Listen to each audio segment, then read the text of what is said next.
حبايبي، ايه حكاية ريهام سعيد مع دكتور التجميل؟ الحكاية ان ريهام سعيد عملت عملية شد وجه في مارس اللي فات، وبتقول ان العملية فشلت ووشها اتشوه. زي برضو في ناس كتير من المشاهير عملوا عمليات تجميل وفشلت، وبعدها ندموا ندم شديد على عملية التجميل دي، وكانوا في الحقيقة أجمل بكتير وأرق بكتير.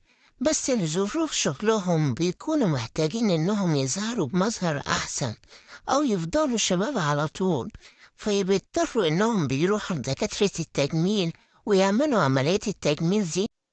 وفيه اللي بيفشل وبيندم عليها، وفيه برضه اللي بتنجح ويبقى أصغر من سنهم بكتير.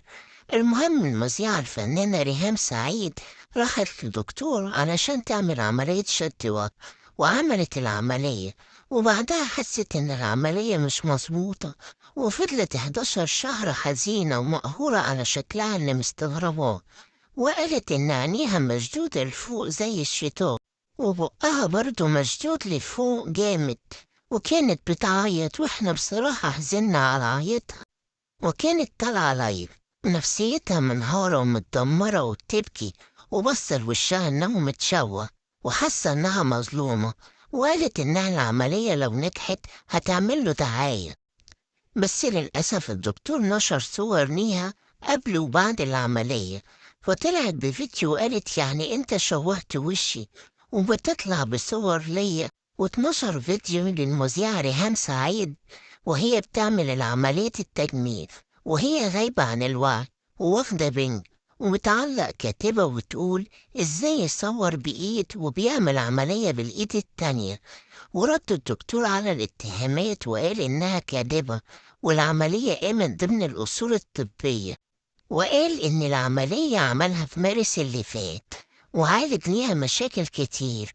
وقال إن هي قالت إن في أطباء تجميل شوهوا وشها وخلوا عين أكبر من عين، وده أثر على وجودها في أعمال فنية وبعدها عن الشاشة، وإن العملية مرضية ليه جدا. وقال إن هي ما اشتكتش من أي مشاكل في الشهور اللي فاتت، واتفاجئ بإن ريهام سعيد نزلت صور ليها بعد العملية، وده من الطبيعي إن يكون في كدمات وجروح بعد العملية، وهو مش هيسيب حقه وهيرفع قضية إنها شهرت بيه وسوقت سمعته. وقال كلام كتير تاني. وريهام سعيد طلعت في لايف وقالت انت قلت عليا رد سجون وانا مش رد سجون، وقالت انت قلت عليا نصابة وليك فلوس، وهي بتعمل كده علشان ما تدفعش بقية الفلوس، وانها كانت وحشة وعجوزة وعندها 52 سنة، وكانت بتحكي وهي منهارة ومقهورة، وبتقول هي كانت لابسة نضارة فاضية ونظرها 6 على 6، وتحط 12 كيلو مكياج، وبقالها 10 شهور لو ما لقيتش النضارة في شنطتها بتعيط، وخلاص هتشيل كل دوت بقى بدل الناس شافوا وعرفوا الموضوع. وقالت شوفوا هو ده شكل ريهام سعيد، وقالت أنا كنت قبل العملية زي القمر، وهو قال لي هصغرك 30 سنة، وهو طلعني بخطين في وشي ووشي مشوه. والمستشار محمود العسال محامي ريهام سعيد قال إن هيتم متقاضاة الطبيب وهترفع قضايا في مصر، وقالت اللي هيقف مع الدكتور هيقف مع الظلم ضد الحق، وهيقف مع دكاترة تانية كتير تاني بتتمادى في ده.